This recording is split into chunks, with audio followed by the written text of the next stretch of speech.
حضرت ادریس علیہ السلام کا اصل نام اخنوخ ہے۔ ادریس اس وجہ سے کہتے ہیں کہ سب سے پہلے انہوں نے کتاب کا درس دیا، اس درس کی وجہ سے ان کا نام ادریس پڑ گیا۔ حضرت ادریس علیہ السلام وہ پہلے انسان ہیں کہ سب سے پہلے انہوں نے لکھنے کے لیے قلم استعمال کیا۔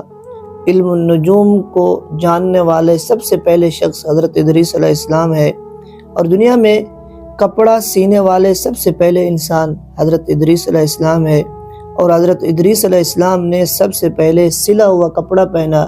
ان سے پہلے لوگ کھال پہنتے تھے، سلے ہوئے کپڑے نہیں پہنتے تھے، اور دنیا میں سب سے پہلے ہتھیار بنانے والے بھی حضرت ادریس علیہ السلام ہیں۔ انہوں نے ہتھیار بنا کر اللہ کے دشمنوں سے جنگ کی، اور دنیا میں سب سے پہلے روئی کا کپڑا بھی حضرت ادریس علیہ السلام نے پہنا، اور سب سے پہلے اولاد آدم میں نبوت بھی حضرت ادریس علیہ السلام کو ملی۔